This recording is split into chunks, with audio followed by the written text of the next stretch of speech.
최근 마트, 편의점에 가보시면 이색 협업 제품들, 재밌는 제품들을 쉽게 찾아볼 수 있는 상황입니다. 또 없어서 못 마신다는 곰표 맥주가 대표적이라고 할 수 있는데요.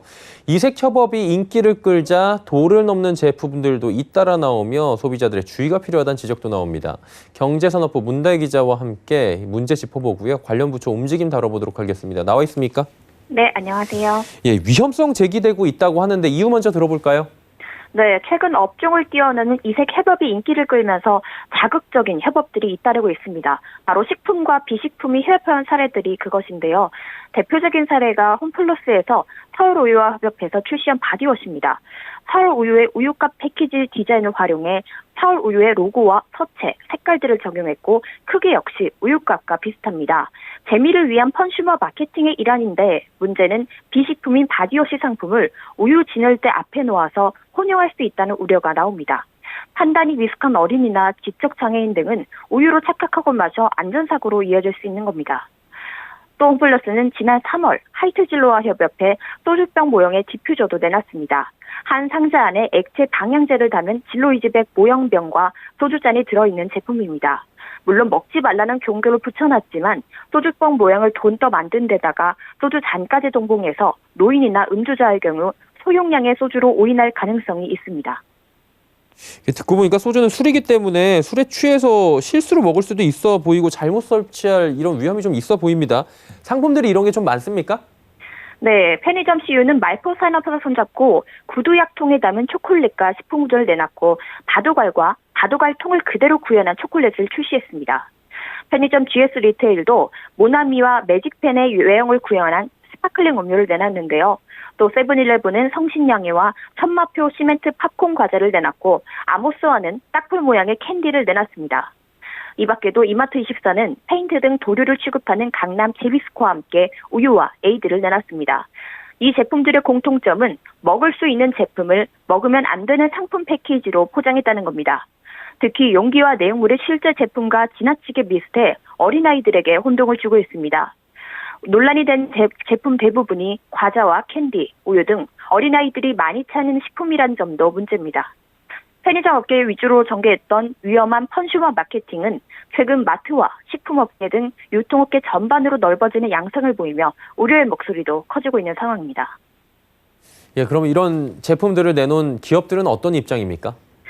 네, 논란이 시작된 초반까지만 해도 업계는 컨슈머 마케팅의 일환이고 또 먹지 말라는 표기를 했기 때문에 큰 문제가 되지 않을 것이라고 봤습니다. 하지만 계속해서 비판의 목소리는 나왔고 일부 업체들은 논란이 된 제품의 생산을 중단하거나 취식금지 표시를 강화하는 등 부랴부랴 조치에 나섰습니다. GS25는 매직펜 모양의 음료 제품 판매를 중단했고 우유 모양 바디워시를 판매한 홈플러스는 담당자가 보다 잘해보고자 하는 마음이 연관 진열할 것이라고 해명하며 우유값 바디워시 위치를 우유 진열대 앞에서 화장품 매대로 바꿨고 기존 상품 후면에 있는 안내 문구에 플러스로 샤워 용도로 쓰는 화장품입니다라는 팝을 추가로 설치했습니다. 더불어 이번 주 중에는 상품 전면에 마시지 마세요 바디워시라는 스티커도 추가로 부착한다고 합니다. 어쨌든 간에 이게 오해로 비롯돼서 그리고 오인 사고가 좀 발생할 우려가 있어 보이는데 실제로 통계 있습니까? 네, 생활화학 제품 디자인을 그대로 본떠 만든 식품은 특히 어린이들에게 혼동을 줄 수 있습니다. 이와 비슷한 사고들은 매년 늘고 있는 추세인데요. 한국소비자원에 따르면 어린이가 이물질을 삼키는 사고는 2017년 1,498건에서 2018년 1,548건, 2019년 1,915건으로 최근 3년간 지속해서 늘어났습니다.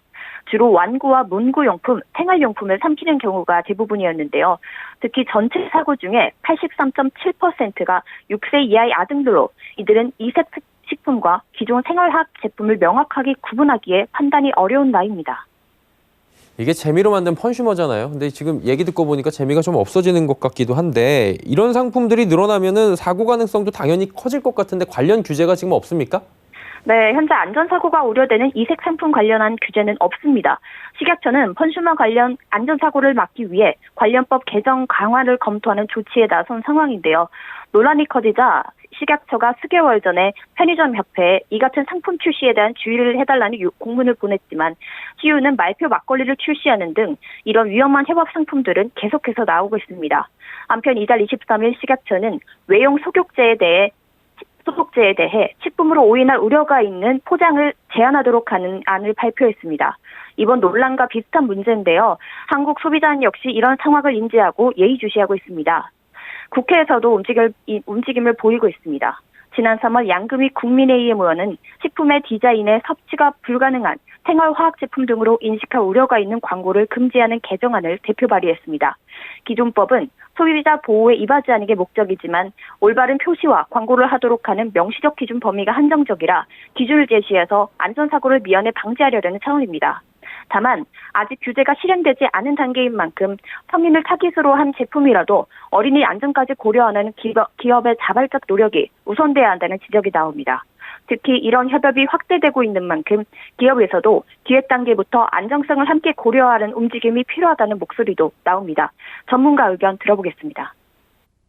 그 구두약이나 지금 이루어지고 있는 콜라보가 뭐가 문제가 있느냐면 그 어린이들의 경우에 뭐 혼란을 일으켜가지고 먹거리 안전에 위해를 가져올 수가 있다. 콜라보 하는 것 자체는 향후에도 소비자들이 원하기 때문에 향후에도 활발하게 하는 건 바람직하지만 그 콜라보를 했을 때 그게 어린이들의 눈높이에서 어린이들의 인지 능력이 이제 완전히 발달이 안 됐으니까 눈높이에서 뭔가 오용이라든가 뭐 혼란을 줄 우려가 있는가 이 부분은 특히 이제 아동학이나 뭐 이런 부분 전문가를 모시고 사전에 점검한 다음에 출시를 하는 것이 바람직하다.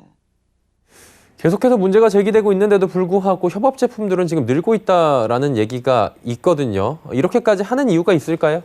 네, 결론부터 말씀드리면 펀슈와 마케팅의 성공 사례가 나왔기 때문입니다. 바로 대표적인 성공 사례가 곰표 맥주인데요. 지난해 5월 편의점 CU와 대한제분이 협업으로 만든 곰표 맥주는 현재 시장의 호평을 받으며 안착했습니다. 곰표 맥주는 기존 주류의 아성을 무너뜨렸다라는 평가까지 받고 있습니다. 이달 초에는 카스와 테라 등을 제치고 CU 맥주 매출 1위에 등극했습니다.